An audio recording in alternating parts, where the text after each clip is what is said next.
on camera, its audience would probably be mostly weird creeps and lesbians, but like We are live, by the way. I know. But I feel like there would be an audience for that. All right, now let's take this link and stick it places. Yeah, let's do that.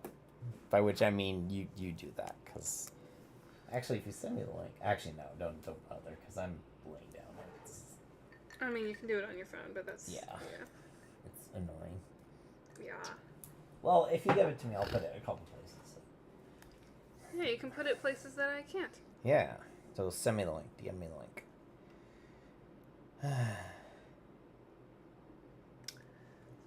It is Anna and Jonaya's gay fanfiction hour. Yeah, exactly.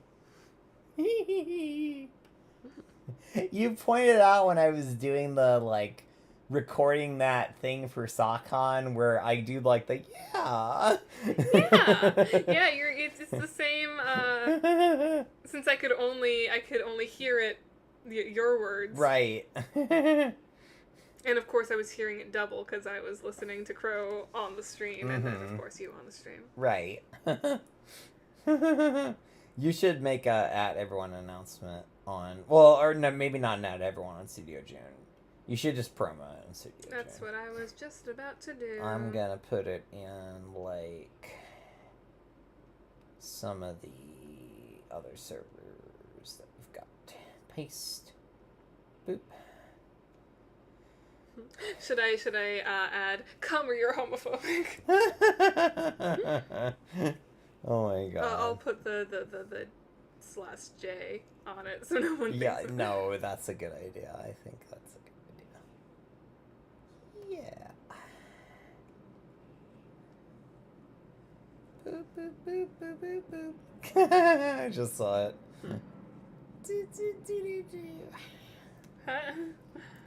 Alright, I'm gonna post it here.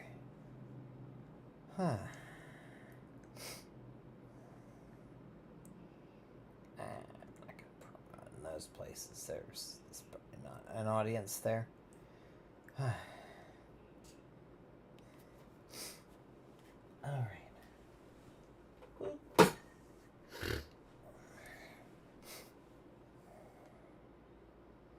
And I'm gonna put it in my server. Yeah, you should do that.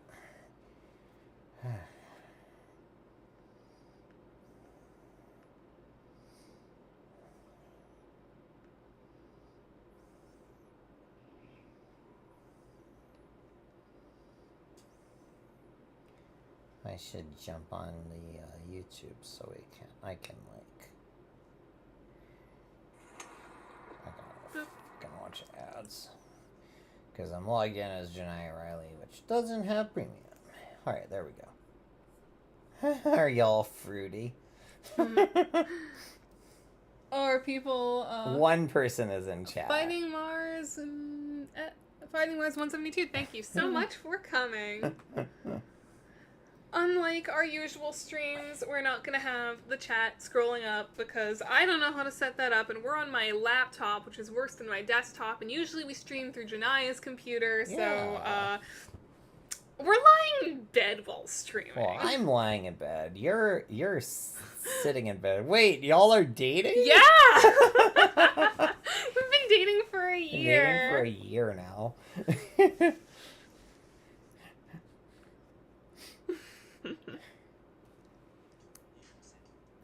I'm laying in bed because I'm the one recovering from surgery, so... At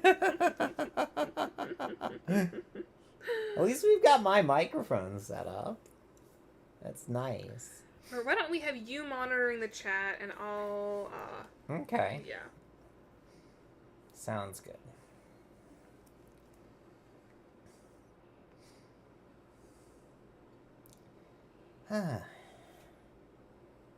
Dude.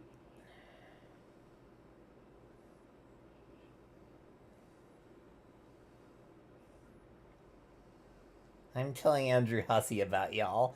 I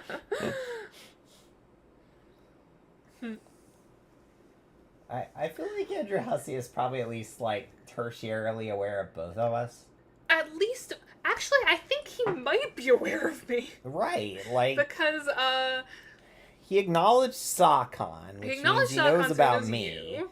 And if he knows about Friendsim too, I was gonna say, something's probably mentioned. Like, I know Aisha directly know, like, I talked to Aisha about Friendsim too. I did email Andrew Hussey directly about Time's Apprentice. Yeah. He did ghost me, but I think he may have found out about Time's Apprentice, from other methods too. Right. Like, he's very, like, reclusive these days, but I think he's aware of our existence.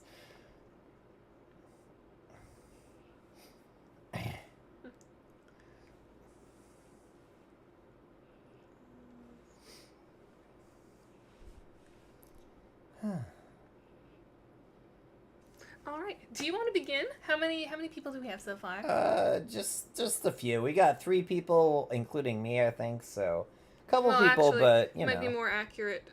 Oh yeah, here. I don't know. Couple of people. It doesn't matter. Yeah, people will step in to watch later. Okay, Yeah. Before we begin, I would like to announce that we are doing a little something to try and get some money out of this. Yeah. Because I want money. So, as you all may know, I passed my very first YouTube payment threshold a couple months ago, and I really want to pass it again. So, I'm gonna put out a little incentive. If I can reach my $100 payment threshold again, by the time we're done reading all 3 fics, we don't know how long it's going to take us. It might take us months. It might take us like a fucking year. It's probably going to take us a while. It's going to take us a while. The sequels are longer than the Progeny. But if I can pass my payment threshold before we finish all 3 fics on stream, I will post my secret NSFW chapter. Yeah. Which you have to be at least 18 years of age to read. We will be streaming it, but not on this channel. We will be streaming it on an 18-plus only Twitch channel that Jonaya is going to make. Because, no kiddos allowed. Yeah, we'll probably stream it on my Twitch channel. But if any of you are 18-plus and have the desire to read Progeny AU smut, then, maybe throw a super chat in there or something. Yeah. So yeah, with that, would you like to begin? Yeah, let's do it. Boop. Boop. My voice might sound a little weird because I'm laying down, because I just had surgery a few days ago, so I'm sacrificing some level of vocal quality for comfort here. But I'll do my best. Yeah, Jonaya will be reading less of it than I will. Yeah. Just because of the, Can you see from there? You're gonna have to shift the screen over a little bit. To the right. No, like the whole laptop. You're gonna have to shove it over a little. No, right. Other right. Oh, I'm not good at telling That's the left or right. Yeah, I can see it now. Yeah, okay, that's nice. good. All right. Let us begin. Yeah. Incoming transmission from MA Secure Network. Jaded Obstetriatic contacting listless advocate. Has the fire been stoked? The flames are getting larger as we speak. Oh, thank God it's you. Where the fuck have you been these last couple wipes? Yeah, sorry about that. I had to get a new burner husk. You have no idea how tight the security is on this ship. Doesn't help that we're living amongst the clowns up here. Ugh, I guess that's one good thing about still being down here. Anyway, I've got some important shit to tell you. Oh no, who did we lose this time? It's actually not bad news for once. He's here. Holy shit, he's hatched? Yep, didn't even see him in an egg, just appeared out of nowhere. He's an angry little guy, tiny as hell too. There's just one problem. Skyla backed out. What do you mean she backed out? She says the breeding facility she was placed on is swarming with drones constantly. It's too dangerous to send a specially bred Lucis down to the planet. We're gonna have to go with Operation Dolorosa. Okay, at least we have a backup. It's not like it's never been done before. Hell, Branya raised grubs a few times herself before she was shipped off. Are you gonna be able to handle him on your own? You think I can raise a fucking child? I might know how to not kill them, but the progeny would become one fucked up kid. Then give him to Wanchi or something? I kinda can't give him to a Jade. Ever since the new heiress appeared with no warning from the caverns, the Condis has been staring up our asses constantly. There's barely any break-in surveillance, so I was wondering if maybe you could take him? Dude, what the fuck? I know what you're thinking, but you and Stelsa would be great Luci. You want me to rope Stelsa into this too? Never mind that, how the fuck would you get an illegal grub up here? I'm on the largest law firm / detention center in the galaxy. We can sneak him onto a cargo ship. Malik's working on rerouting one for you next wipe. He'll make sure to disable the internal cameras and everything. Holy fuck, Doria, how am I going to keep the mutant descendant of the most important revolutionary prophet safe up here? Why can't you just send him to Branya? Do you really think they'll let us have any contact with the cloisters in space? They completely isolate us. It's some fucking penitence thing for the Dolores' sins or whatever. What about Trixie?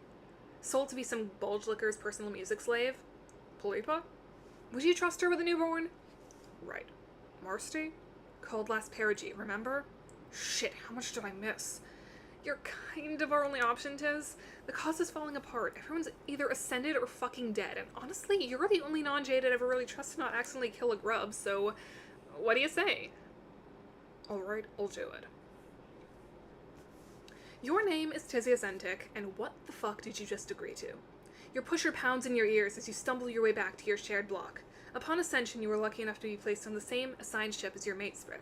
Your top test scores landed the two of you on the coveted Imperial Central Judicial Ship, colloquially named Space Alcatraz. Something else I never actually revisited. Yeah. I forgot about that. I did that when I wrote this.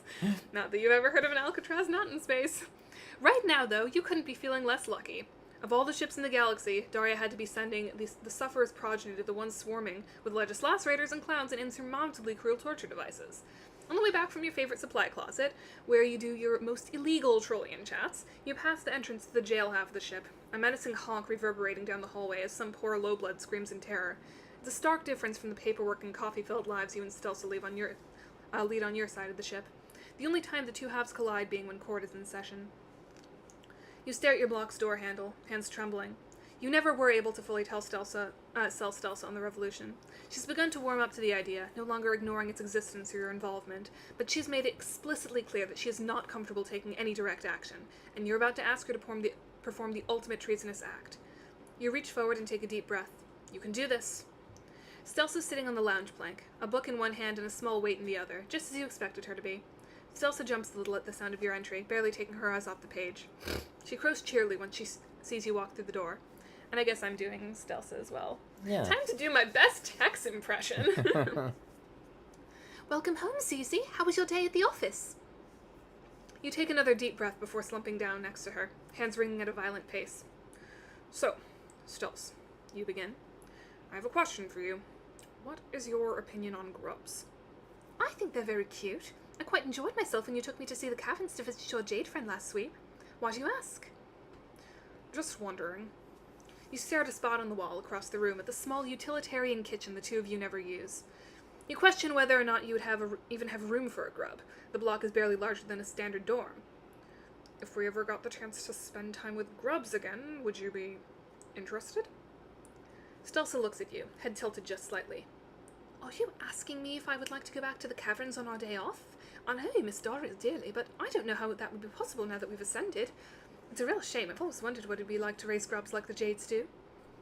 There it is. Stelsa's unnatural maternal instinct gives you the segue you so desperately need right now. One final breath before the question that could make or break the survival of the Sufferer's descendant. What if I told you we could raise a grub? Together. A moment of silence. Cece, what are you saying? Stelsa's confusion is tinged with a twinge of fear. I know you've never wanted any part of what I do with Daria. I know you're scared of what will happen to me if I keep researching revolutions and building underground networks. Stelsa's eyes widen.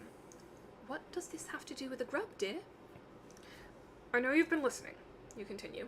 I know you've heard Daria and I talk about the old revolutions and the birth of the Sufferer's progeny. Well, it wasn't just talk. He's here, he's coming, and I'm going to raise him. Have we gotten any more comments? Yeah. I unfortunately can't listen. I have no idea what that's in reference to.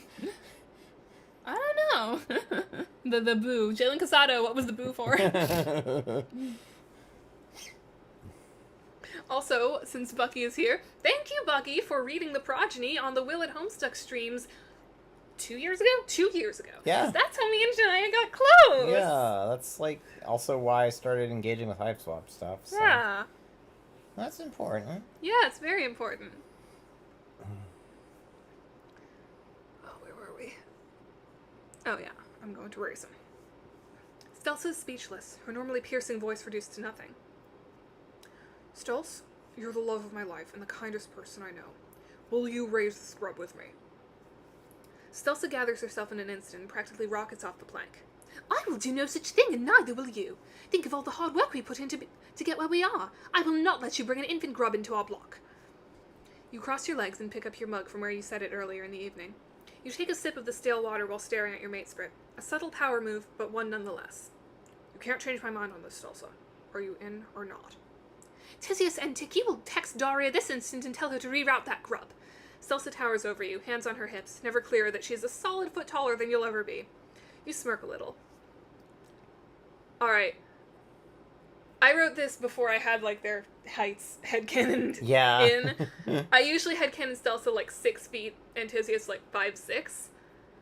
But this means that Stelsa is 6'6". Yeah. Because Tagora is still 5'1". Because Tagora has to be short enough for Tyzias to pick him up by the bun sometimes. Oh my god. Solid foot taller than you'll ever be. See, Stels? You'd fit right in as a Jade Blood. You're trying to be my Lucis right now. Stelsa falls a bit, realizing you won't budge on this issue. Her initial anger turns to fear, then sadness. She opens her mouth, her voice a fraction of its standard volume. Cece, you can't do this. I can't lose you after all this. Your confident demeanor breaks, and your stomach flips. The truth is, she lost you the moment you started your research sweeps ago. You were dead the second you devoted your life to changing the Alternian legal system. You take a breath, knowing what you need to do next. This is my decision, Stels. The Progeny will be arriving on a cargo ship before the end of the perigee. I'm already dead, and I've been dead for a long time. The only decision you can make is if you'll join me and we die together, or you stay where you are and live without me. Because if you don't help me raise that grub here, I'm hopping in that cargo ship and going with him. You knew you had to do this someday. One day the revolution would call, and Stelsa would have to make a choice. What you didn't know was that Stelsa made up her mind about this ages ago. Every argument the two of you had over the sweeps was only postponing the inevitable, but now that the inevitable has come, it's time for Stelsa to swallow her fear. All right, I'll do it. You're taken aback. You never thought she'd be willing to take this leap for you. The fear you'd been gnawing in your stomach for the past hour floods your system, and you collapse into your mate Sprit's arms. Thank you, Stelsa. The next several nights are nothing but plans. Between your shifts at the office and piles of paperwork, the two of you work night and day alongside Daria to ensure the safe delivery of the grub.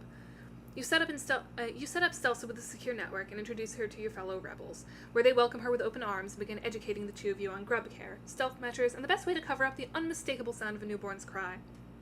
On the day of the delivery, Stelsa remains in your block while you sneak out past curfew, too anxious to commit such a crime so soon. You grip her trembling hand before creaking open the door and tiptoeing down the hallway, horns covered and face obscured, so as to throw off any surveillance cameras Malik may have missed in his attempt to remotely kill the security system.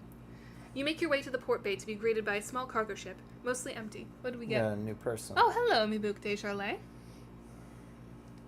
They show up to our Friends from Two streams fairly often. Oh, yeah. I think I am. I love how we have a group of, regular people. Also, I just realized, everyone can see my tabs. Oh? I mean, it's all just, beer money and random, there's nothing incriminating. I'm gonna open the Progeny in its own chat so you can on the read phone it? So I can read it more easily. I don't have lines until chapter 2, though. Okay. Well, then I'll turn my phone to a thing that we can surveil. Yeah. Well, this chapter's almost done. Yeah. You make your way to the port bay to be greeted by a small cargo ship, mostly empty, barring one small padded cardboard box, quietly rocking back and forth. Box in hand, you rush back to the block and place your precious cargo between yourself and Stelsa. You bend down and slowly lift the lid to the box, almost afraid of what you might find inside. The silence is broken by a quiet squeal, not from the grub, but from your mate Sprit. Her eyes brighten wide, anxious gaze disappearing the second she sees him. Inside the crate, amongst a half-eaten bag of food, lies a small, neon-red grub with enormous, shiny eyes staring up at the two of you from behind his wild bangs. Stelsa bends down and picks up the infant, placing a kiss on the top of his head. Welcome home. Grub cat. Grub cat! Oh, I wish I had my little plush grub cat with me. I know. That would be the perfect time to have my plush grub cat with me. He's the best. I made that plush grub cat specifically so I could cosplay the Progeny.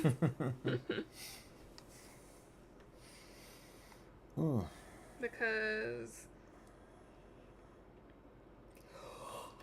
I still think that would be a good thing, a fun thing to do. Yeah. No, it would be. I'm kind of astounded at how many, like, comments and kudos and everything this fic has gotten. I mean, it's really, like, yeah, like, 286 kudos, like, and to the number of hits, like, that's pretty fucking good. 2,800 hits, that's incredible.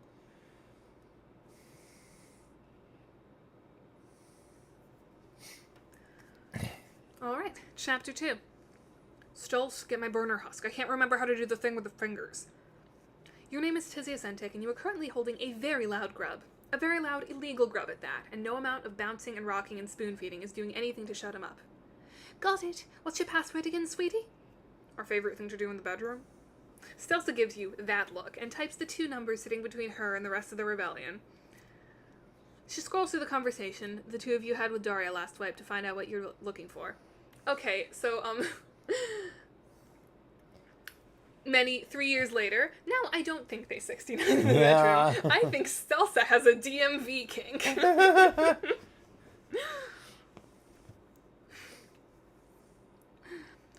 Take 2 fingers and place them at the nape of his neck, she shouts at you from across the block. You love Stelsa, but the two of you are trying to avoid a noise complaint right now, not add to your chances of one.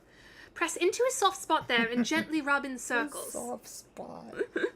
like a fucking, like, jam it into the head. I love how grubs have an off button. I know. You do as your mate Sprit tells you, and the grub slowly collapses into a pile of sleeping mush. You barely have time to catch a breath of relief when a voice in your doorway makes you lose it all over again. Oh, I didn't know grubs had an off button. A familiar silky smooth sleaze greets you from your now open door. A sleaze can only belong to one Tagora Gorjek, the troll who you had the misfortune of being assigned your next door neighbor. Stelsa snatches the sleeping grub out of your hands and whisks him into the padded box that had been serving as his bed for the past few days. You saw nothing. You've given Tagora this look many times before, each time he took a peek at your tome at the library, or when you would catch him reading your secure text over your shoulder, but you can't be sure that your glaring daggers at him will prevent him from turning you in this time. How the fuck did you get in here anyway? Stelsa gave me the spare key when we first moved in. He swings a keyring nonchalantly in one hand, while Stelsa laughs sheepishly, scuttling off to the respite block in the back, grub box in hand. I thought I heard something off when your Friday morning ruckus sounded more like the brooding caverns than your usual violent coitus. Violent coitus that includes DMV kink. Yeah. Listen, Gortrek, I can explain. You begin, but Tagora cuts you off and sets himself down on your lounge plank. No need. I'm sure this is important to your little rebellion. I mean, why else would you keep one of those things around? Tagora wipes his hand on his vest in disgust, as if he was the one holding the infant moments ago. You tense up at the mention of your revolutionary activities. I'm not stupid. I've seen what you've snuck into your presentations over the years. I've kept quiet up until now. There'd be no point in turning you into the regime at this point. You almost breathe a sigh of relief, but you remember who it is you're talking to. Tagora may be trustworthy with a secret, but there's no way he'd keep one without getting something for himself out of it. However... He starts. There it is. I'm going to need a little something in return for all this generosity. Fuck off, Gorjek. I'm not paying you to keep quiet. Oh, I wouldn't do that to you, Tizzy. Tagora's saccharine tone fills the room as he begins to fiddle with the shade on your utilitarian lamp sitting next to the lounge plank. God knows you're gonna need the extra cash now that you have a third mouth to feed. And according to your choice in decor, you clearly don't make enough between the two of you as it is. I was thinking more along the lines of you taking some of my extra paperwork. They give us so much around here. I barely have any time to do my full skincare routine every morning. Oh my god, Jalen Casada said, "What is DMV?" Logan Anderson replied, "Department of Motor Vehicles." Yes. Yeah, that was... So this stemmed from, Jonaya was having a really hard Jonaya's time. adventures with the DMV. She was having a hard time getting her New York license. Or her license updated It was my registration. Or, yeah, your car It was my registration. car registration. I had to go back like 6 times. And, yeah... She realized someone's got to have this as a kick. Yeah. Like, waiting in line and being told that you have the wrong form. So, yeah, we thought it would be really funny if Stelsa had a DMV kink. Red Thorn says, I came here for Jonaya's Tagora voice, and I'm not disappointed. Oh my god. It's funny because when we started reading that someone at Homestuck, like... Your Tagora voice was wrong. It was so different. It was just like some British dude. Fine, you concede. As long as it'll make you shut up. How much are you? You're cut off by a bump in the back, and Stelsa comes rushing out with the progeny in her arms, just as fussy as before. See, he woke up. Should I do the finger thing again?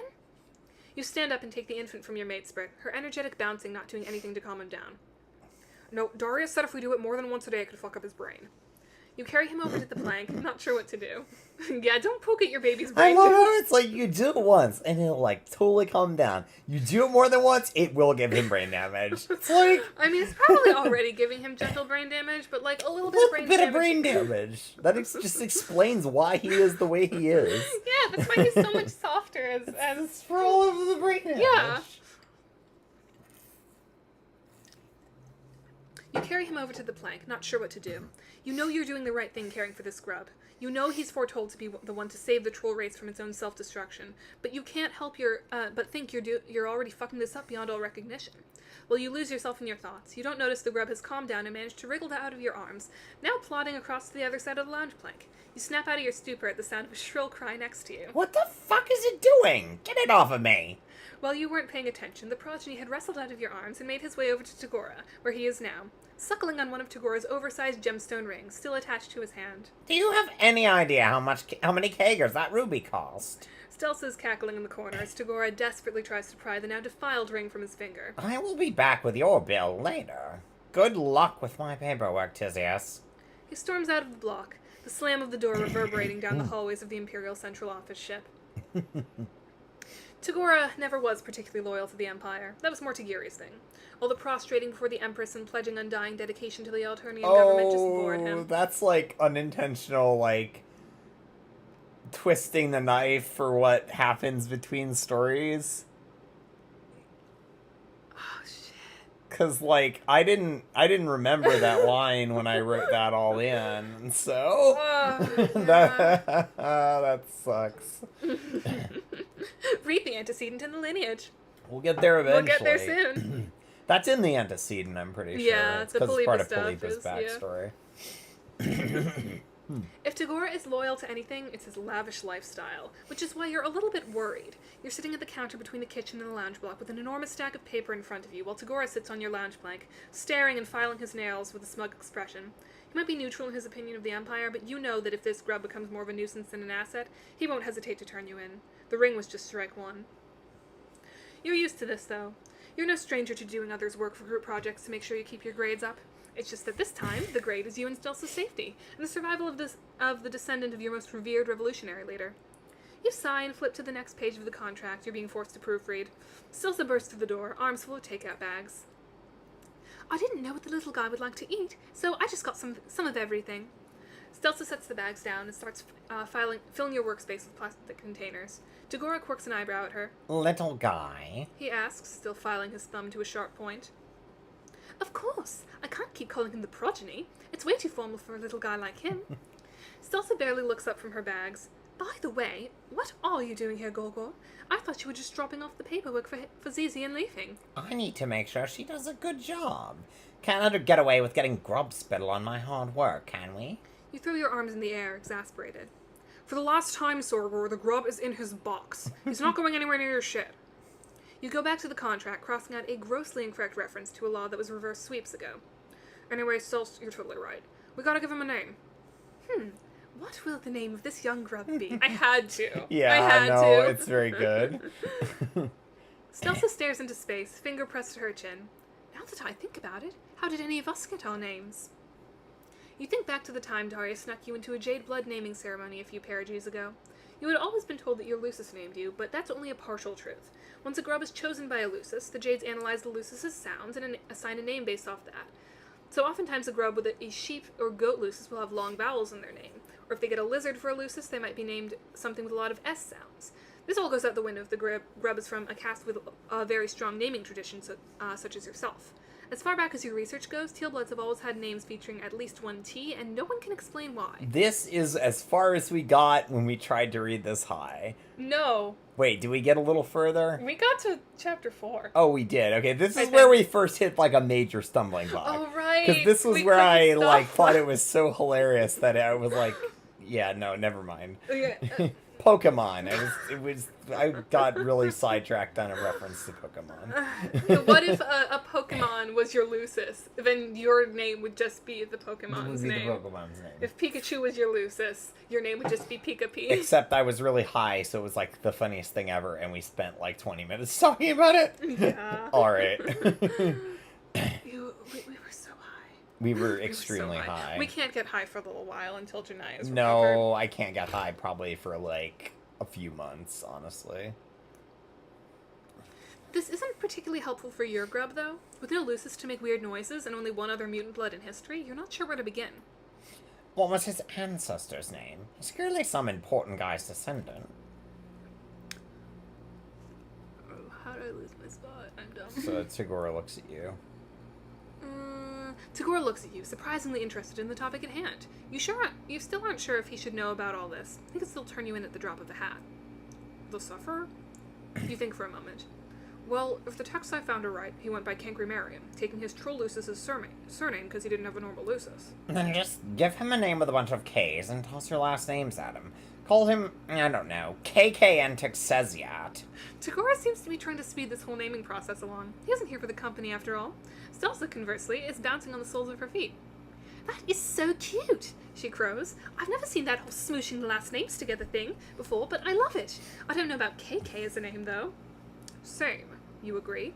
Feels more like a nickname than anything else. Like the kind of bullshit name someone who calls himself Gorgor would suggest. He'll just perish. Tagora hisses. You roll your eyes and get back to his pile of paperwork while Stelsa takes out her own pad of paper and starts jotting down some ideas. By the time you've made it through the pile, Tagora is snoring on the lounge plank, and Stelsa has filled 3 whole pages with crossed-out name ideas. I've got it! She breaks the silence with a characteristic squeal. What about Karkat? It's cute, it's got K's like the other one, like the other one's name, and sounds kind of sharp and feisty, just like him. You look up from the table. Karkat and Tyzias. I like it. Great. Well, now that we've got that done, I better put this food away before it goes... You both freeze and look at each other, horrified, before Stelsa bolts to the back room in a panic. Tagora looks up at you, bleary-eyed and with a shit-eating grin. You know, if you forget to feed little Karkat as often as you forget to feed yourself, he's gonna die before he pupates. You grab the stack of papers and plop them haphazardly in Tagora's lap. Here was your busy work, Gorjak. Now get the fuck out of my hive. I'll give him 2 weeks. He lives any longer than that, and I'll drop your charges. The little weasel is still smirking at you as you push him out the door. You double-bolt it and pray he left his key. You do not need any more of him tonight. Stelsa comes out carrying the progeny. Karkat. You correct yourself. His name is Karkat. You like that. She sets him down on the counter and opens up the takeout containers, trying to see which one he gravitates to. When he refuses to move, and just ends up sitting down and gnawing at his left front leg, Stelsa resorts to picking up pinches of grub loaf with her claws and tries to get them past his weird rounded-off teeth. You guess this is your life now. Just you, Stelsa, and Karkat, all hiding from the government in this bizarre, weirdly domestic and out in the open way. Out of all the ways to be a fugitive, you don't think you would have chosen any other way. I have an old picture of the ship, but I think I've shown that in other streams, and just picture the Eustitia. I pictured the Eustitia different than I pictured the ICO, but at this point, they're practically the same thing in my mind. Yeah. Have people been saying things? Oh, I don't know. I find it funny that she was able to find the original name when Doc Scratch said no one knew the sufferer's name, most assuming he didn't have one. Well, my thoughts there. So the disciple did some writing. The disciple wrote all of the Signless's teachings down, and the stories were passed down. And I always imagined someone, maybe someone the disciple talked to, or maybe just someone who knew the Signless, knew his name. And shit got passed down, the rebel circles were formed, and basically they've just done a lot of historical research. Yeah. And that's why they know things. Grub fox. Grub fox! We have a very cute little plush fox in my arms right now. That will be the stand-in for Grub Cat. She is like a grub fox, though. Yeah, she's like grub-shaped. tube-shaped and just, like, squishy. She just doesn't have any arms. Yeah. Alright, chapter 3. Also, how you feeling? Feel pretty good. Great. I want to make sure that you're not feeling too uncomfortable since you're the one in... Yeah. No, I'm good. We've only been going for like a half hour. If anyone can find that stuff, it's Tyzias. I still want those writings. Ah, too bad those don't exist. Yeah. Wouldn't it be great if there was more ancestor lore out there? Wouldn't it be great if there was a whole musical about ancestor lore? Wouldn't it be great if you clicked on my profile and found the Times Apprentice 2021 recording and watched the whole thing? Yeah. Incoming transition from MA Secure Network. Listless Advocate contacting Jaded Obstetriatic. Has the fire been stroked? Oh, I fucked up their thingies, but I'm pretty sure it's supposed to be that one that is Daria's quirk is supposed to be Tyzias, and that one in no quirk is just Daria. Okay. Has the fire been stroked? The flames are getting larger as we speak. How's the grub? Still alive, it's still louder than a fucking clown cult meeting. Seriously, Dar, this thing's gonna get us killed. You're doing the off-button trick, right? Every fucking day. The only thing that manages to shut him up is sucking on poor Sorgor's expensive jewelry. Gorjak knows about him? He's fine, don't worry. Dagor's warming up to him. He even brought over some gift for the little guy the other day. No clue what a grub is gonna do with a coffee maker, but whatever, I guess. Okay. Anyway, it's been about a perigee since he arrived, right? He should be entering his juvenile molt soon. Juvenile molt? What? God, I forgot how little they teach you about your own life cycle in that fucking law school. You know how he's a squishy little bug thing and you're not? That's how he becomes not. The progeny should go through his molt cycle within the next few days. Karkat. What? The progeny's name is Karkat. Karkat and Tyzias. Oh my fucking god. You two are adorable. Any room for a John Jat in that clusterfuck of names? You gotta give some love to your dear sweet abandoned Moirel over here. Sorry, Dar, mate spits only for now. But I'm practically raising him for you. Whatever. Anyway, back to the important shit. If you think Karkat's a little bitch now, just wait till he finishes molding. Right now, he's no worse than a stray bark beast, but he's gonna get much worse real fast. Grubs are fine alone, but trolls are social creatures. He's gonna turn into an absolute monster if you and Stelsa, and I guess Tagora, are the only trolls he ever sees. What am I supposed to do about that? It's not like I can take him into the office with me. Oh, hi, boss. Got that paperwork you wanted right here. Don't mind the little guy over here. He's just the fucking illegal son of the biggest heretic in Alternian history.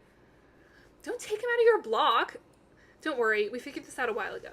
Karkat can make online friendships, and that'll keep him from going crazy. Remember the guy who set up our secure servers? You mean Malik? No, the other guy. They're just under Malik's name. The one who actually set them up is that mysterious guy without a username. Or a text color. He says he knows who the progeny will be safest talking to. Why do we trust this guy? Well, he did set up the servers for us, and he knows our password system. If he wanted us dead, he could have just sent us in for calling a sweep ago. He told us to get Karkat connected with the troll tags Gallows Calibrator and Twin Armageddons as soon as he's old enough to type. I still don't trust him. Where's he getting this info? You're not sure he's some whack job conspiracy theorist? Well, it's not like you have any better options. This kid's gonna need some online friendships, and a sketchy guarantee of safety is better than nothing. Okay, fine, whatever. When the fuck did you get so organized? Wouldn't have done it without your constant bitching at me to go out and try and fix shit. So, the person without the text color is Scratch, Yes. right? Like, I like how the merging of the two timelines, like, compressing it down changes, like, how the trajectory of how Scratch is trying to get the game to work. Mm-hmm. And, like, extends it over the course of, like, 2 universes. Yeah. Also, do you want to read the narration? Because there's a lot of, like, dialogue you've been reading. Yeah, my mouth is getting all... So you're good to read the narration? Yeah, I'll read the narration. You've fallen into quite a routine with Karkat around. Not that you weren't already in a routine, but you never expected life with a grub to be so normal. Yes, there are his violent screaming outbursts, but that's nothing a 2-carat sapphire and a spinal cord massage can't fix. Most nights consist of locking him in a soundproof box while you and Stelsa go to work, returning midday to let him loose and feed him a snack, and spending your early mornings trading between grub duty and your normal leftover paperwork. Tagora stopped forcing you to do his work a couple days in, as his fondness for Karkat had grown too big to hide, and there was no way he could trick you into thinking he'd turn the poor baby in for execution. Daria's right. He's no worse than a bark beast. That is, until you step through the door to see Stelsa frantically fanning something in the corner of the room. Your first thought is fire. Did Stelsa set dinner on fire? No, that wouldn't make much sense. Neither of you cook much at all, and when you do, you're the one more likely to fuck something up like that. Your suspicions are confirmed when you see that the bright mass Stelsa is fanning isn't a flame, if anything, it's sticky. Oh, Zizi, thank God you're home. Stelsa cries out. She looks like she's on the verge of tears. I came home to find Karkat curled up and crying in the culinary block, oozing some sort of disgusting slime. Did he get into the spices and poison himself? You take a look at the scene in front of you. Karkat is right there, curled up under one of the cupboards. I just have to say, what fucking spices? They don't cook. I don't know. I feel the spices, like the drain cleaner. So spicy. I'm gonna spill some on my tongue and it hurts so bad. He's covered in a sticky residue, whimpering and trying to curl up into as small a ball as possible. His cries aren't like the angry outbursts you've gotten used to at this point. They sound more like the tiny whines of a half-drowned purr-beast. You think you know exactly what's going on. He's molting. Daria was telling me about this the other night. Stelsa breathes a sigh of relief before giving you an inquisitive look. I know I've heard about that before, but I have no idea what actually goes on during the molting process. Did Daria tell you anything about that? You wince a little, knowing Stelsa's not gonna like what she hears. From what she told me, it looks like his body's gonna kind of melt. You feel your stomach churn as you say that, and you can tell Stelsa looks ill as well. First, he'll ooze a hard shell to contain all the mess. Then he'll turn into a bunch of goo and a severed head, and rematerialize into a normal troll with normal legs and shit and a couple wives. You give the slimy, crying grub another look before picking him up with a pair of rarely used oven mitts. These are gonna have to go in the incinerator when you're done with this. We should get him his box now, Stels. Once his shell forms, we can't disturb him, or he might not come back right. Your stomach flips again. The two of you rush back to your respite block, and you gingerly set Karkat down into his padded box. He won't be needing this once he's done molting anyway. You and Stelsa watch as the gluey layer around your grub around the most important living figure in your now shared cause turns from transparent to translucent, and finally enveloping him in a hard, entirely opaque shell. The whimpers get quieter and quieter until finally they stop. For the first time in an entire perigee, you allow the full brunt of your exhaustion to fall on your shoulders. You practically collapse into a chair, and Stelsa does the same. Hear that, Zizi? You look at your mate through bleary eyes. Hear what, Stels? She smiles drowsily at you. I can't remember the last time I could hear my own pusher beating like this. I can hear the creaks of the ship and the air in the vent. God, I miss silence. You hum at Stelsa in agreement. Neither of you have had a moment to relax since before Daria and the rest of your rebel network plopped your favorite cherry red noisemaker into your life. You love him dearly. You both do, but holy fuck, you are tired. You even considered breaking open the coffee maker Tagora bought over, despite your aversion to the stuff, just to get yourself through the day. You know the silence won't last, but you're gonna enjoy it while you have it. You don't even bother getting into the recuperacoon before the exhaustion claims you. Incoming transmission from NA Secure Network. Listless Advocate contacting... It should have been Jaded Obstetriatic contacting Listless Advocate. Has the fire been stoked? You know what? Fuck this. There's no time for passwords right now, and it doesn't even matter anyway. They got us, Tiz. Drones are raiding the caverns. They got Wanchi, and they're stepping on grubs left and right. I'm hiding in Bronya's old illegal nursery, but I don't know how long it'll take for them to find me. I don't know if I'm gonna make it out of this one alive. If you don't hear from me again, just remember... Jaded Obstetriatic's palm husk has exploded. Damn. Oh god, people were so mad when I left it on that cliffhanger. I mean, I can imagine. Logan Anderson says, I watched and loved TA, but that doesn't stop me from wanting that book to exist for me to read. Illuminated Alternian text with stylized semi-symbolic depictions of events. That would be There was so a cosplayer cool. that made that. Oh, that's awesome. Yeah, years ago, I remember seeing on Tumblr a Disciple cosplayer. I don't think it was a full signless tome, like it wasn't the full book, but it was like a few pages of like fully Alternian text, like illuminated manuscript. It was really cool. I don't know if I could find that again. That is awesome. Like, that would have been a really cool lore thing if Homestuck had continued the trajectory of, like, being big enough to have, like, ancillary supporting materials, like, to have that as lore. Like, I know that's probably would have been unlikely given how, like, small a role in the actual story the ancestors played, but still. Yeah. It's really cool. If only the ancestors were as widely loved as I love them. Yeah. Do you want me to keep narrating for this chapter and then we'll switch back over? Yeah. That way you can, like, give your voice a rest. Yeah, my mouth is getting all slow. Because more of the voices in here are yours than mine. Last time you were doing Stelsa, but you're lying down and I can't get the breath support I need to do Stelsa. And then I think in the Antecedent and the Lineage it'll flip because there's a lot of, like, Karkat and stuff.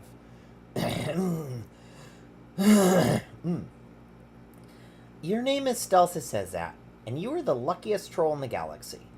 Unlike the millions of trolls separated from their friends in quadrants after Ascension, you got a safe, cushy, auto-terrorizing job right alongside your loving mate spread. You're also incredibly lucky because, unlike most trolls your age, you've never experienced true loss. Sure, you'd come into the office some days back on Laternia and see an empty desk, but you've never had the misfortune of losing someone close to you. Your mate Sprit, however, is not so lucky. She has seen countless friends and fellow revolutionaries taken by the drones, and by now, she's learned to push it down and think about it as little as possible. But there's one culling she just can't ignore like that. A few evenings ago, she got up early to check her secret text chat, excited to tell Daria about Karkat's molting process, and came back a shell. And she's still a shell. It's been 3 days, and Tyzias, your fiercely determined and diligent mate Sprit, has barely left the apartment block. Barely eaten, barely said a single word to you. You can't bear to see her like this. There she is, sitting on the lounge plank as she has for the past 3 days, reading through old messages with a glazed look on her eye. You open the door cautiously, take out box and arm. Cece, sweetie, I got us some grub loaf for dinner. You call out. It's not as good as your favorite place back home, but it's still pretty nice. Tyzias lifts her head to look at you, eyes tired and more glazed over than usual. You know there must be a million things going on in her mind, but all she can muster is a defeated groan. You open the grub loaf and start dividing it up. I talked to your boss today, you say. Tyzias shifts a little. I tried to get him to give you an extra day of mourning, but he says 3 is the max. They're practically falling apart without you. They don't need me for shit, and you know that. She mumbles. Those assholes don't give a shit about their workers. To tell the truth, you always thought your bosses showed a great deal of compassion, giving anyone who loses a quadrant mate a whole 3-day mourning period. You can guess what facet of American society I'm mad at. Your jobs may be inherently flawed, but at least they take romance seriously around here. You swear Tyzias can read your mind or something because she winces at your unending optimism. Cece, please try to get to the office tomorrow, promise? You beg. You aren't immune to culling if they think you're slacking off. And I need you. He needs you. You gesture to your respite block closet, where a black box sits, housing a chitinous shell. A shell that holds your pupating child. Tyzias softens a bit at the mention of Karkat, but then looks on the verge of tears again. What if we fail her? She mumbles. You make your way over to the plank and put your arms over your mate's Sprit. She entrusted us with another life, and now we have nobody to tell us how not to fuck up. We don't know what the hell we're doing. I bet we could get Malik to get us in touch with one of the Ascended Jades, right? Tyzias shrinks away from you. You guess helpful advice isn't what she's looking for right now. It doesn't work like that, Stels. Tyzias shrugs you off her and stands up. She drags herself back to the respite block and shuts the door. God, you hope she gets better soon. Tyzias does end up making her way to the office next evening, of course. She may complain, but she's never been one to risk a culling. It doesn't mean she's visibly okay, though. Every teal she passes gives her a nod of sympathy. Nobody in the office would want to go through losing a moirail, but you can tell your coworkers are wishing she would get back to normal as well. You pass two familiar neophytes in the hall and overhear them muttering about how unproductive their last meeting was. You know very well those are the project partners Tyzias is always complaining about, who constantly leave their extra work for her. Aw, Zizi. Even after Ascension, she's taken the reins on every group project. But not now, of course. She leaves halfway through the day, claiming she's off to the nourishment sector to get lunch, but you find her an hour later trying to compose herself in a supply closet. You can't bear to see her like this. You need to send someone a strongly worded message. Stelsa goes full Karen. Incoming transmission from MA Secure Network. Perpetual professional contacting Snakebites. Are you the one in charge of this thing? Hello? Oh, right, there's a password. What is CC always trying to type into these things? Has the fire been stoked? The flames are getting larger as we speak. Who are you? Stelsa says yet auto terrorizer for the Imperial Central Office. Oh, shit. This, isn't what it looks like. Calm down, I'm part of the network. I'm Tyzias and Stelsa, the one taking care of the progeny. I guess I should probably have led with that. Yeah, no shit. You're making me think I've got ICO officers on my ass. What's up? Are you the troll leading the rebellion? Me? Nah, I just run the servers. So who's in charge then? Nobody, really? We're all on equal footing around here. That sounds like a bunch of bull. Someone's got to be leading the armies. I've got a bone to pick with whoever they are. You're overestimating what we've got going on here. After the last culling, we're down to less than 20 members. We used to have leaders, but after Tetrarch Damick disappeared, rip nasty little deer boy, your mate Sprit was the one who insisted we kill the Tetrarch system. She was Damick's second in command. If you want to talk to anybody about the movement, Tyzias is the closest thing to a leader we got. Well, your fearless leader is crying in a broom closet right now, so you're the closest thing I've got. How did the caverns get raided? Who tipped the drones off about rebel activity in the cloisters? What kind of operation are you running around here that you let your members get killed like that? Whoa, calm down. We didn't do anything, okay? Shit like this happens sometimes. It's just a risk we take doing this kind of work. They probably just got a drone visit at the wrong time and everything went to shit. It's kind of an inevitable outcome. Well, if it's not your fault, then whose is it? Who can I yell at for breaking my mate Sprit? She trusted you guys with a morale and you let her down, so it definitely seems like your fault. Yell at the Empire. Be mad at the Empire like the rest of us. You are a part of the rebellion, right? I don't even know what I believe anymore. I used to think the Empire was this infallible perfect thing and that everything they did was for our own good. It's not like I think that anymore, but I don't know if I can trust you guys either. I'm only doing this Operation Dolorosa thing for Zizi's sake. Because we were all going to die anyway, why not make our lives that much shorter for the sake of some goddamn magical grub? Wow, seems like Daria's death is taking a toll on you too. You got a moirail around? No, never had one. I never really felt like I needed one before. Explains why you aren't fully getting the pain Tyzias is in either. Listen, she's gonna be back to normal eventually, but you gotta remember, the way you're feeling now, lost and confused and unsure where to direct your feelings, that's how she's gonna feel for the rest of her life. Or at least until she's ready to let someone else into her diamond. Daria's death was nobody's fault, but we're all gonna be hurting from it for a while, especially Tyzias. You just gotta be there for her and try your best not to stress her out, okay? Right. Thanks, Malik. This actually helps a lot. Anytime. Though next time, don't open with that auto-terrorizer bit. The Resistance doesn't need to know that shit. Sorry about that. No problem. See you later. Don't forget to stoke that fire. Snakebites is offline. Why do you guys keep saying that? And so life goes on. Days go by, wipes, nearly a perigee, and you and Tyzias fall back into a routine. The looming threat of death is far more present than it has ever been before, but both of you manage to shove it deep down. Tyzias never truly does regain her drive, though.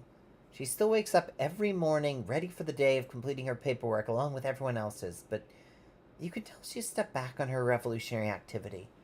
Before everything with Karkat had begun, she had been working on convincing her boss to give defense lawyers a try.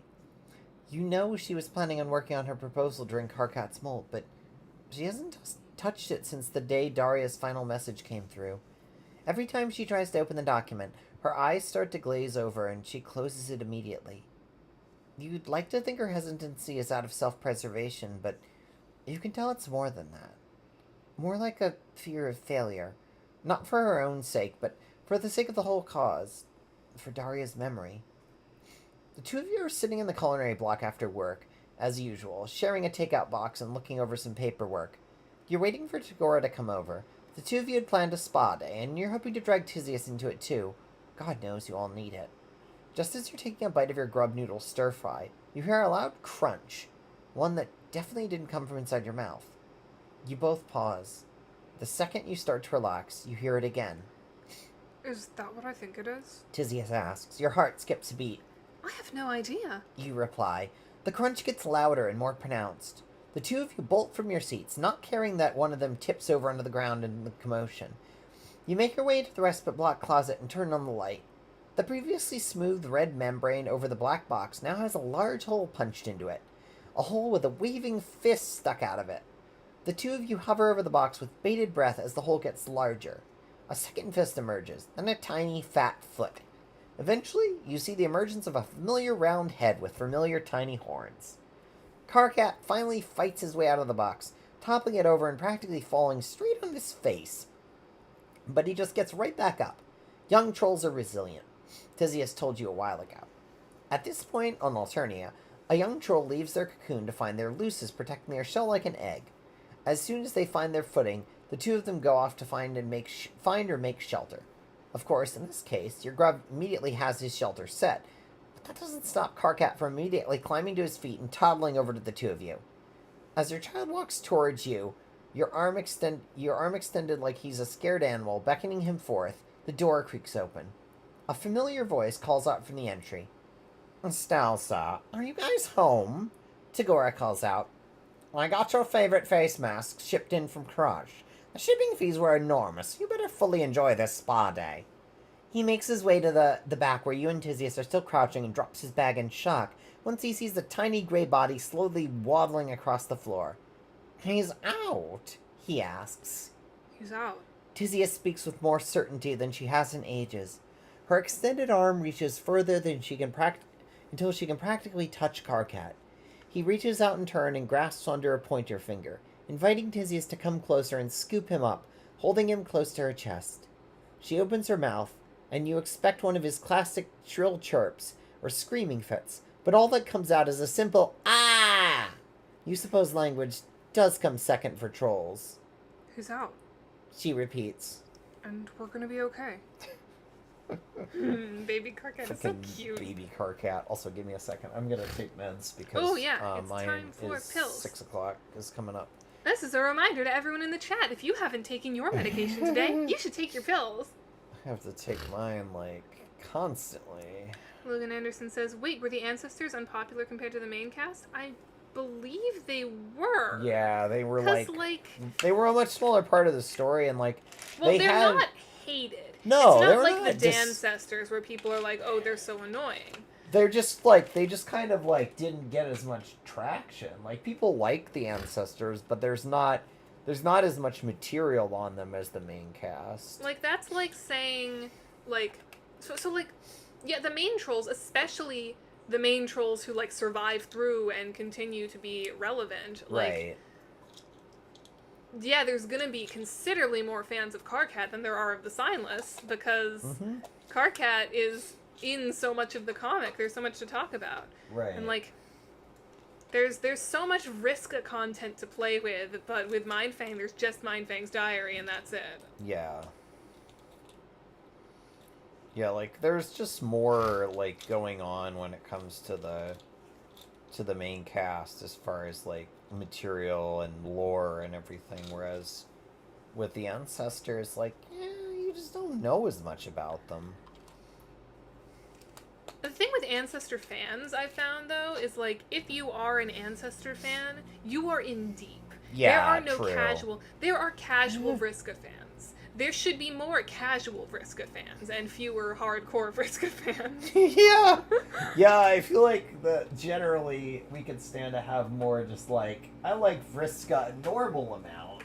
I'd like to believe I land in that category. You do land in that category. Because, like, Vriska's a great character, but also she's, like, done some deeply messed up stuff, and maybe we should, like, talk about that. So, like, There are casual fans of, or like casual Beta Kids fans. Be like, yeah, I think the Beta Kids are cool. I'll read something that's in them, but I'm not gonna write deep lore about the Beta Kids. But I think Dave Strider is fine. yeah, Dave is a cool guy. I enjoy a healthy dose of Dave Cat, but but people who are into the ancestors, you are in deep. If you are into the ancestors, you are making the lore yourself, and you are reading other people's lore, and you are. It's like I have never met a casual ancestor. It's like how the Dancestor fan is, you know.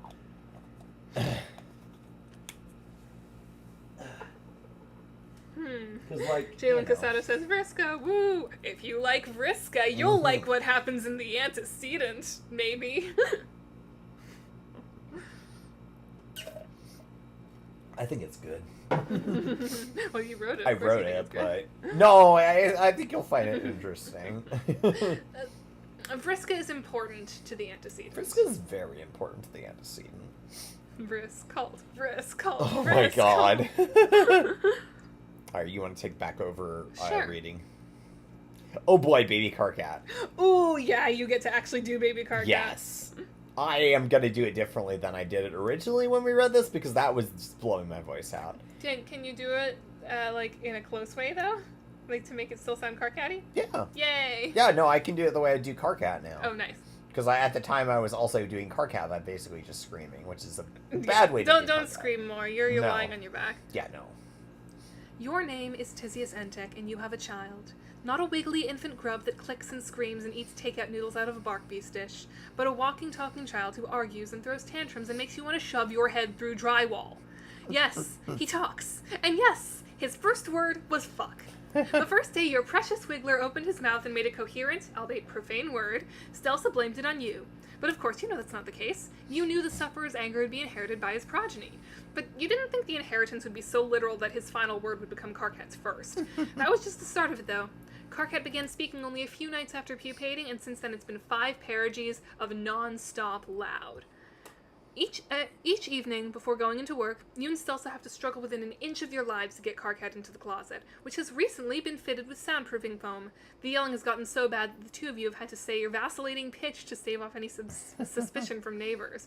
As much as you try to keep your late Moirel out of your mind, you can't help but remember the last conversation you had. Karkat is a social creature, and these last few parages have been as agonizing for him as they have for you. You need to get him online, and fast.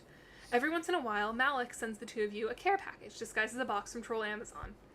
It's where you got the soundproof from for the closet, where every one of Karkat's tiny little outfits have come from. And the last package, Malik sent him a brand new, completely untraceable husk top, complete with a cute little crab on the front where a cast symbol would normally be. It's time to introduce your son to the rest of the universe. By the way, speaking about closets full of soundproof foam, Jonaya has one of those. Yeah. So, yeah, if we ever got our hands on a grub, we would put it in the closet. Yeah. For context, it's a recording booth. It's a recording booth. It's not weird. You come home one night to find Stelsa already at it, sitting at the culinary block table with Karkat at her lap. And this letter is an eye, she coos. You press it with your third finger like this. I know what an eye is, dumbass. Karkat shouts, oh, you're doing a higher pitched Karkat than usual. Yeah, well, it's the little Karkat, so. Karkat shouts back. Stelsa grimaces and takes a deep breath. We don't use language like that, remember? She scolds. It's hurtful. You lean against the doorway and give your two favorite trolls a half grin. What are you two dumbasses doing? Stelsa gives you a look.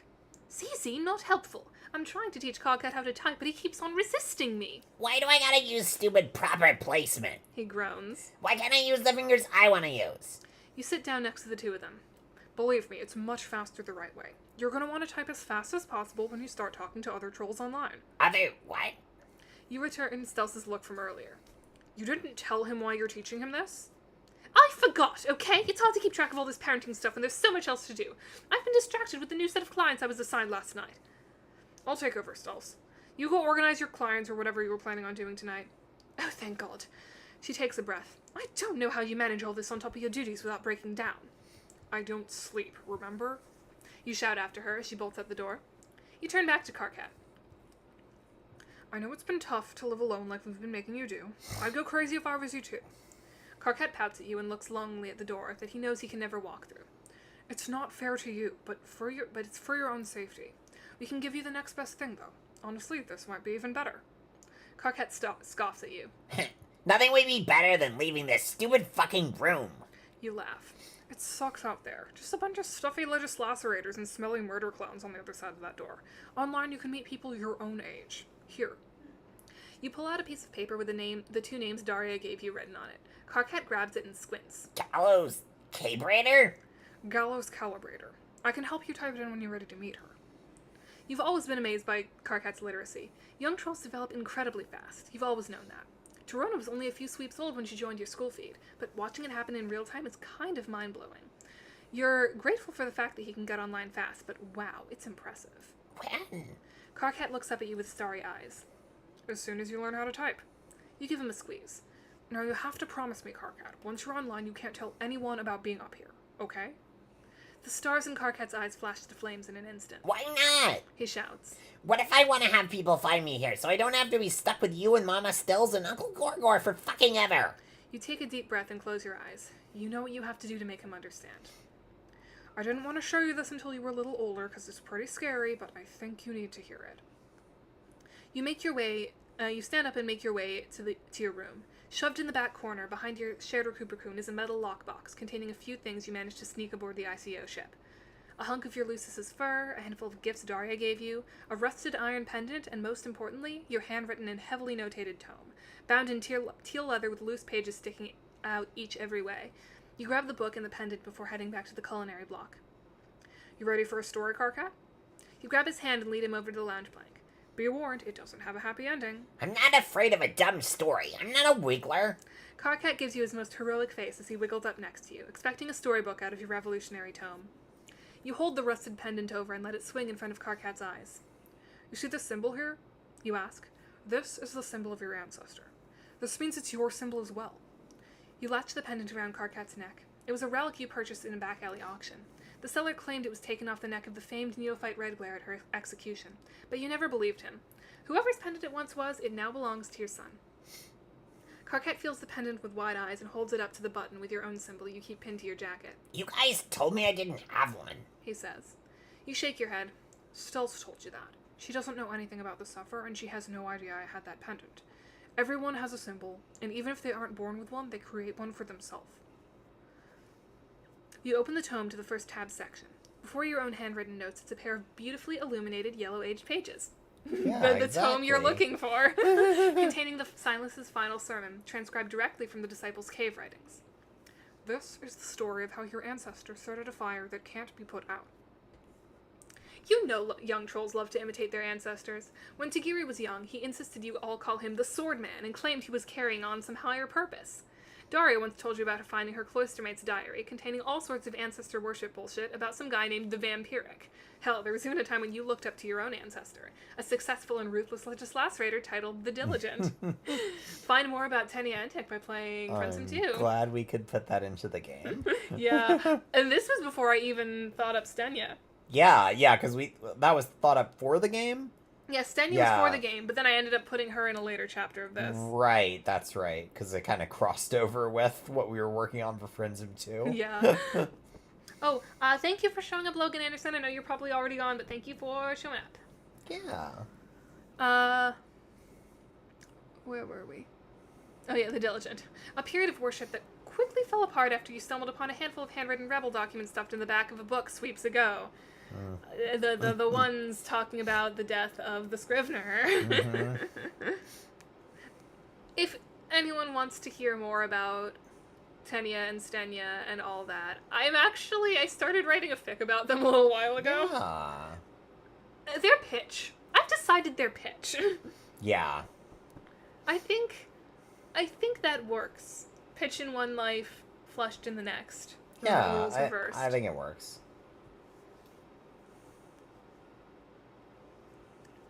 However, you never guessed how much Karkat would love imitating his ancestor. He spent the past 3 days traipsing around the apartment block, shaking his little fists and shouting things like, You need to take a stand! Get on your feet and make the land your own! All of you can take a stand, get on your feet, and make the land your own. You see us fight against the Empire. We'll take your hand, stand up, demand the land of love and peace we've always known, always known. Yeah, there's too many Times Apprentice lyrics in this fucking fic. Stelsa finds it slightly less adorable. It's absolutely adorable. Stelsa finds it slightly less adorable. She knows so little about the Signless, still too afraid to learn too much at a time. She loves Karkat with her entire pusher, but you can tell all of this is making her a bit uncomfortable. Karkat, sweetie! She yells at him after he pulls as he pulls an oversized grey t-shirt out of her drawers, attempting to wear it as a cape. Put that back! I know you like to pretend, but you need to remember you aren't a revolutionary. You're our little wriggler, and you have your own clothes. No! He shouts. Stelsa takes the shirt off him. I'm the great prophet! The great prophet Kyle. Oh my god. The great prophet Kyle is deep lore. The great prophet Karkat. Get ready for Karkat. The great prophet Karkat.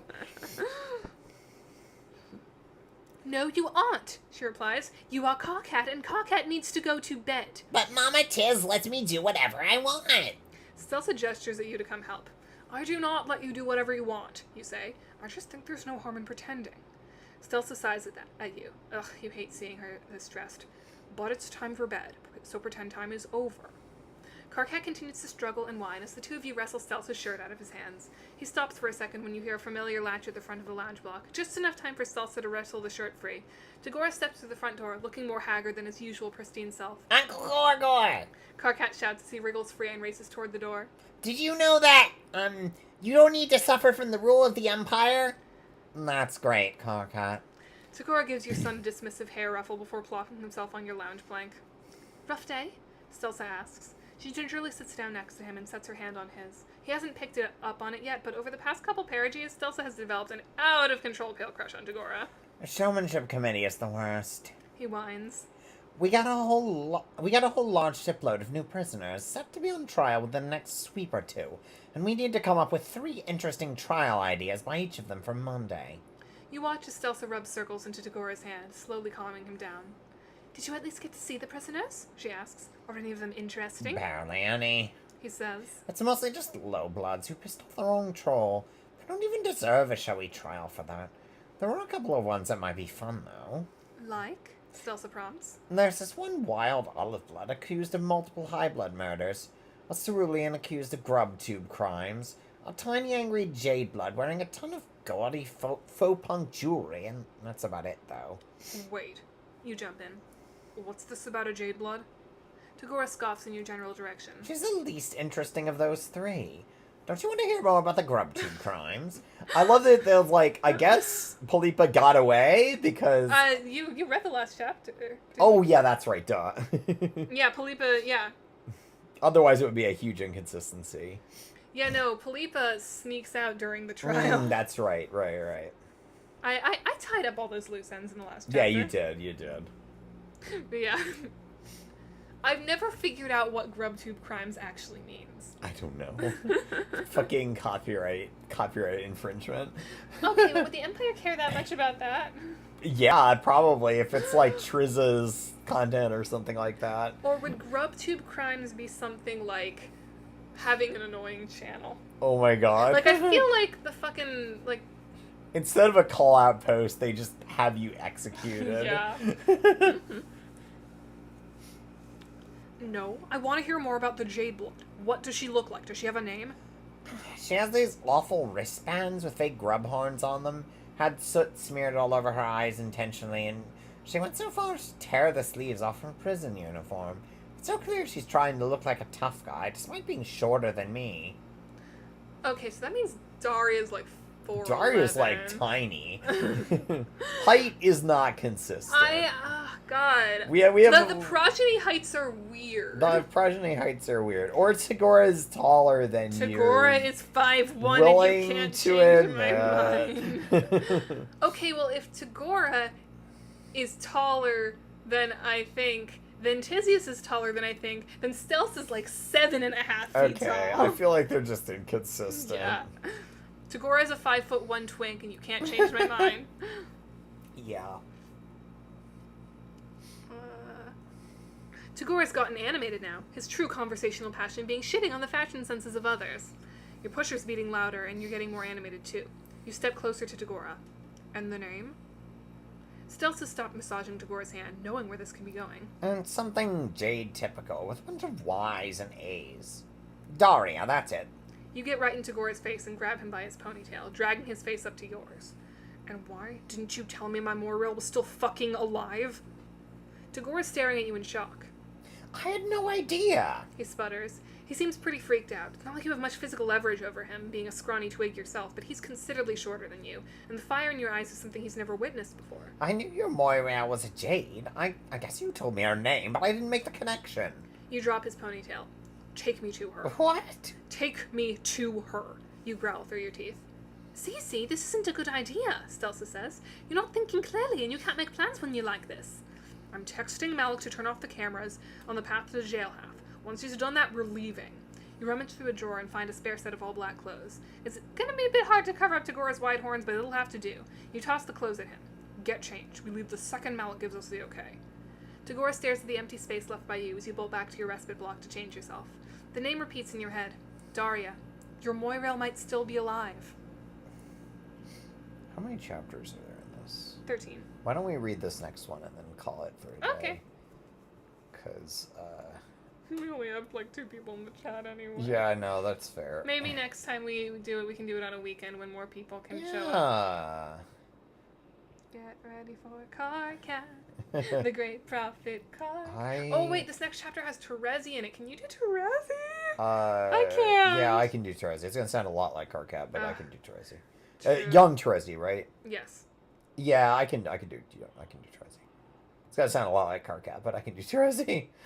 Also, give me a second because I gotta get water and I gotta pee. So, I'll be right back. Okay, well, it's time for me to entertain the chat then. Yeah. What do you all want to know about me and Jonaya being gay? Yeah, this whole, for anyone who showed up a little late, this whole stream is a, I'm gonna check and see if anyone has done anything wrong. We had 5 viewers at one point. Nice. But, yeah, this whole thing is a celebration of me and Jonaya dating for a full year because, the progeny is a big reason why we got together.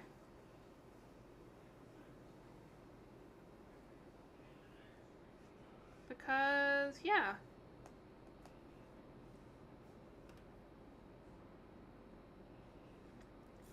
She, read it on the Will at Homestuck stream.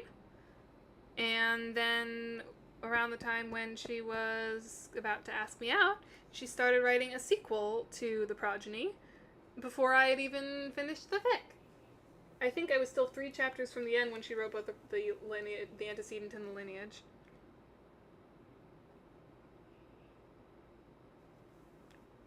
So, yeah.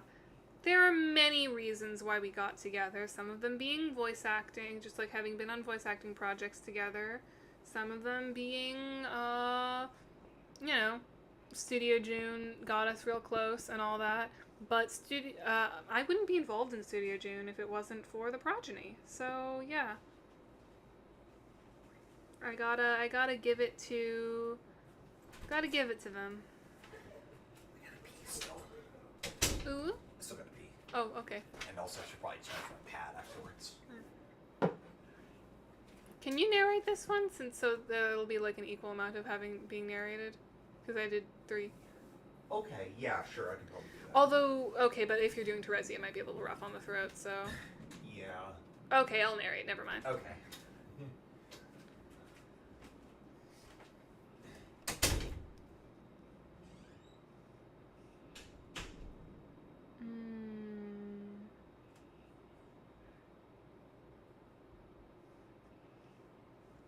Yeah, we do want to come back and do the rest of the fic soon.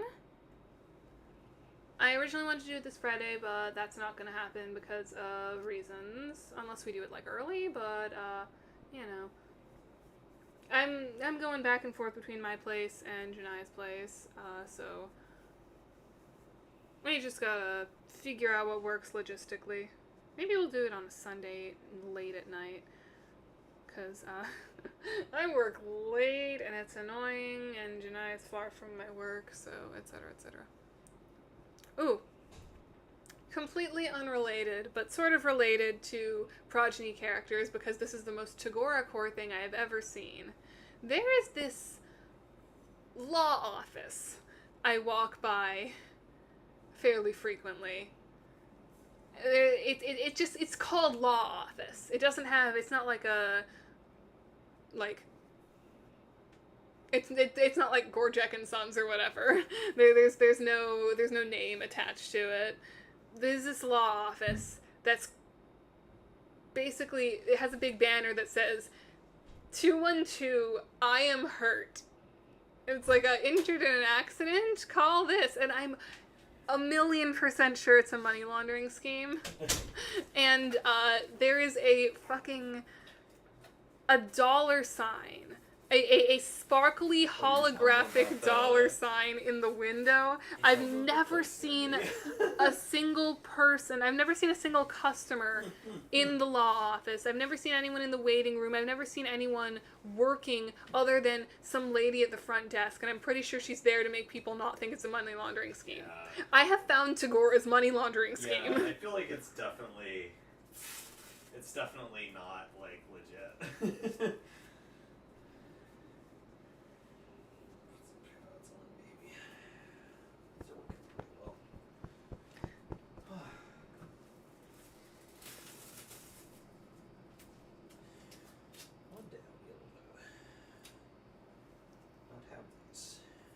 That day is not today.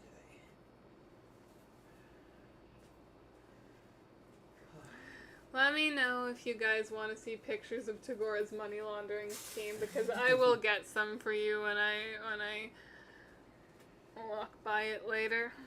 This is very funny. It definitely looks like something shady.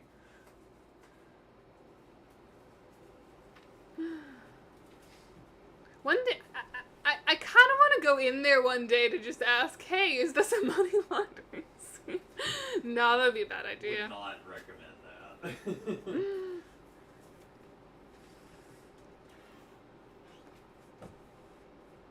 Oh, hello, you have showed up. Area's in the chat. Yeah, oh yeah. Did you catch us talking about the money laundering scheme? Do I need to mention it again? We're gonna do one more chapter and then we're gonna wrap up. Because, we're doing this in kind of an awkward position. We're on the bed. We're streaming in bed.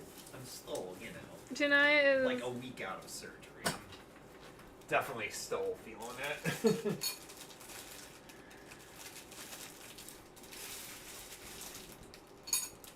Well, you better go shower fast because we're gonna finish up soon. Yeah. Yeah, I'm just gonna throw these out.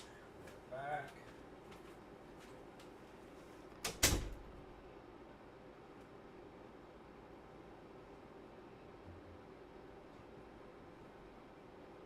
Also, just a reminder to everybody, we are raising money for, nefarious purposes. If any of you guys have ever wanted to hear the secret NSFW chapter of the Progeny, you should donate some money to us, because I want to reach my payout goal. This isn't for any charity, this isn't for any, good cause or anything. This is just because I want money. I have bills to pay, and I am willing to... The charity is Anna's house, which is literally Anna's house. It's the Homestuck... Where's my phone? I don't know where Oh, you're there from. it is. This is the Homestuck equivalent of opening an OnlyFans. Sure. Alright, I'm good. All right. Shall we begin chapter 6? Let's do it. Your name is Daria Johnjet, and you shouldn't be alive. It's not like you're not grateful you're still alive, but every moment of your life feels like the cruelest fucking joke. You should have died nearly half a sweep ago when the drones raided the caverns and shot a hole through your right hand, narrowly missing the rest of you. You should have died when a bunch of high-blood guards beat you senseless at your first prison. Always stopping when you were an inch away from losing your life. But no, your death was always meant to be something bigger. A spectacle, like going up in flames in a fiery explosion. Or, most likely at this point, drawn-out, fully televised, highly entertaining public trial and execution. You've learned some things about Alternian law practice from Tyzias. You know what's coming. At the moment, you're just sitting in your cell, listening to the quiet sobs of a prisoner down the hall and counting down the hours to your inevitable doom. You've tried to rebel a bit.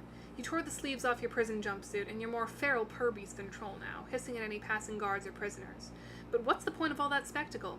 You're gonna die anyway. You've done all you can to help the rebellion. It's just your time now. You're convinced that time has come much sooner than anticipated when two figures in all black come around the corner. You guess this must be some new psychological torture the clowns are sending around? A couple of chuckle voodoo shadows meant to freak out the unruly prisoners who won't sleep through the day? You're less convinced they're clown tricks when one of them bolts to your cell, presses its head against the bars, and hisses your name. You jump back and start growling until the figure pulls down its mask. Your pusher skips a beat. Calm down, Daria, it's just me. Your Moira looks back at you, and you bolt towards her. Holy fuck, Tyzias, I never thought I'd see you again. The two of you embrace as best you can through the bars of your cell. Tyzias chokes back a tear. I can't believe you're alive. I can't believe you're actually here. How did you survive? She clings onto you as if you'll disappear the second she lets go. I have no fucking clue, you respond. I've been through so many jails and almost died so many times. I think they're planning something big for my execution, but I have no idea what. I can answer that.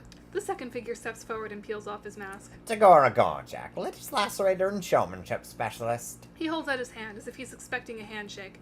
Tyzias quickly slaps it away and he draws back. I was tasked to come up with an entertaining idea for your death. So far, I think my best one is recreating the death of the famous heretic, Dolorosa Pora Mariam, but that might be a little bit complicated, so we might just boil you alive and grab blood. What the fuck, Gorjak? Tyzias whisper screams at him. What he meant to say was those were his ideas before he found out who you were, which he should have known in the first place. She glowers at him. How was I supposed to know what your Moira was like? Because I talk about her he scoffs. Because I talk about her all the fucking time. Rebellious Jade didn't ring a few bells? Tagora stares her down. Well, you never told me your Moira had half a hand. Tyzias looks down at your right arm, which you've been carefully trying to hide from her, and she freezes up. Where your three middle fingers should be sits a ball of knotted scar tissue, reminding you of every single day of how badly you failed to protect the other rebel Jades. Holy fucking shit, what have they done to you? Tyzias takes a step back and looks you over, taking in every little bruise and scar for the past sweep of prison brutality has given you. You shrug and sigh. Just the normal brutal-ass treatment, I guess. You look down, really wishing you didn't have to make your Moira worry about you so much. Tyzias' shock morphs into anger as she turns to Tagora. So not only did you not tell me my Moriel was alive, but when I finally picked the information out of you, you forgot to mention the Empire maimed her? Well, maybe I simply didn't care enough to mention it. Tagora starts playing with a perfectly manicured claw. He's distracted enough that he doesn't notice Tyzias reel back to smack him square on the face, the slap echoing through the halls of the prison. Holy fuck! While you were gone, your Moira went and found herself a kismesis. Anyway.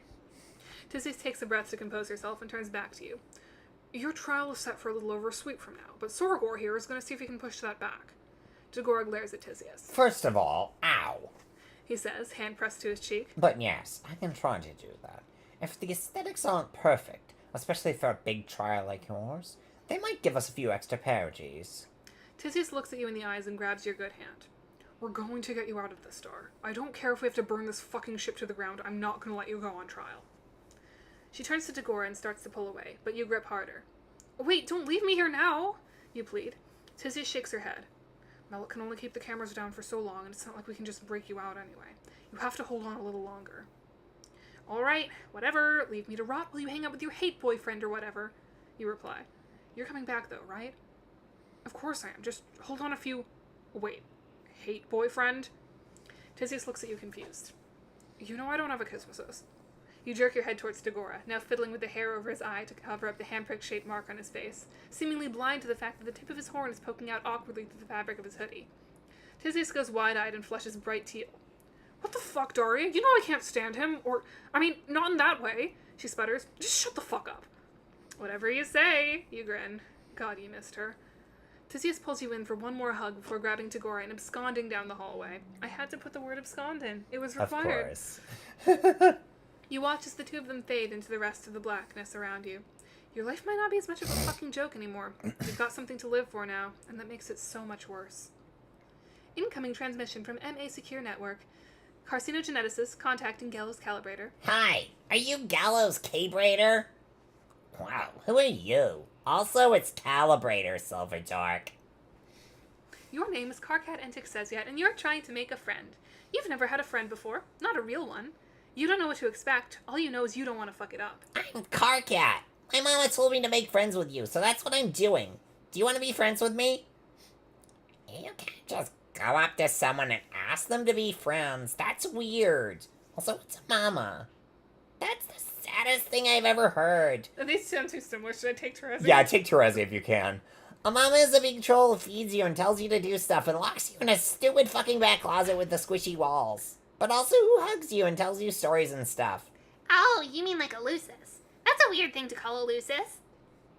My Lucis tells me stories, too. She does it in my dreams because she isn't born yet. That doesn't make any sense. Yeah, well, a lot of things don't make sense. I'm Terezi, by the way. Fuck yes. You got a name. You're making this work. You just gotta not screw it up from here. What's with your text color? You taste like iron nails and pencil lead. Do you not have a blood color? Uh-oh.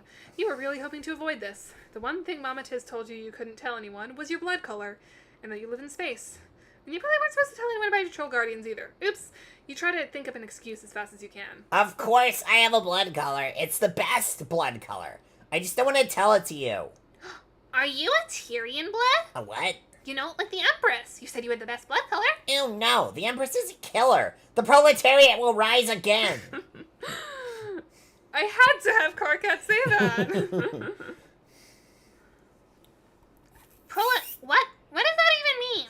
I don't fucking know. It's something my mama says. You're so weird. I like you. Nailed it.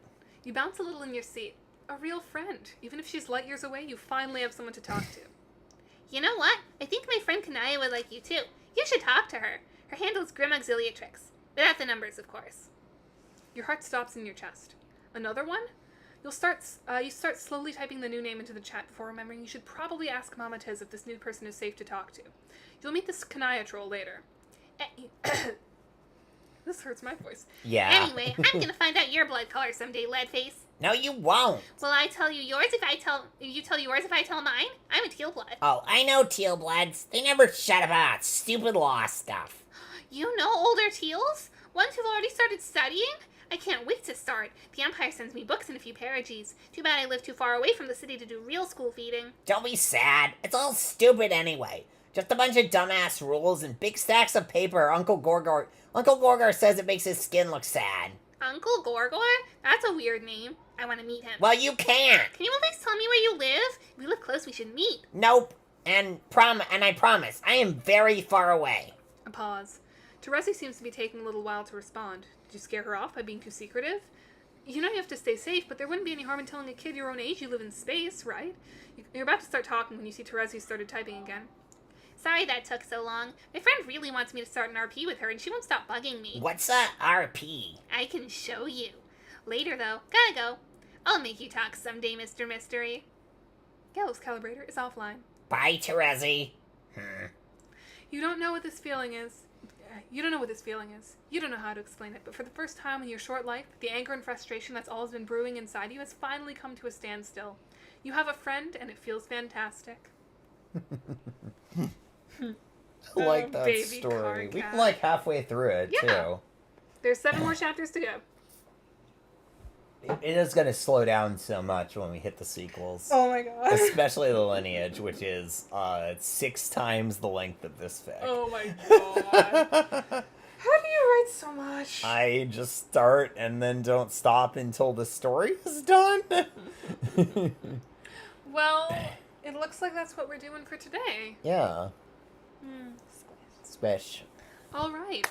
Thank you all so much for watching, for any of you still hanging on. Yeah. And if for those of you watching after the fact, we're going to do this again soon. Yeah.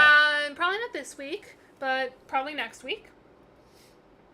So we're going to do this again soon, and it's going to be fun.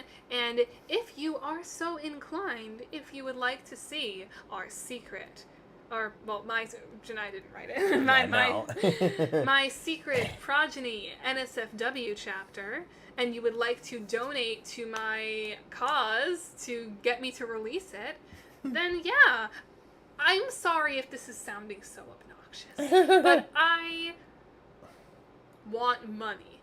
For rent and stuff. Yeah, if you give And me food. money, it pays my rent. And yeah, if you were ever so inclined to see Tizgora pitch smut, I should probably put it out there that it's Tizgora pitch smut. Yeah. It's not Stelsius. There's plenty of Stelsius smut out there. Just go on AO3, you'll find it. Someone Jonaya mine wrote some. AO3. Yeah. It's not Progeny. It's Delightful Abattoir, but whatever. Like, there's so much of that already exists. There's not much Tizgora, so I wrote the Tizgora smut, and I like it a lot. So maybe you will too, if you want to give me money to find out if you like it. Yeah. But yeah, thank you all so much for watching. As always, you know, all my links in the description.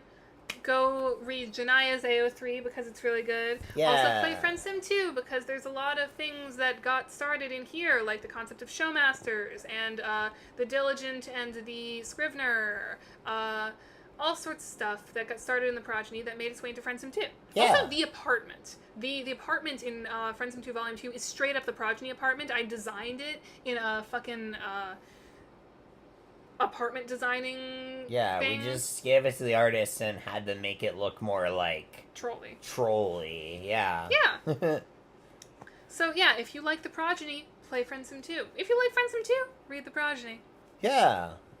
But with that, I think we are at time.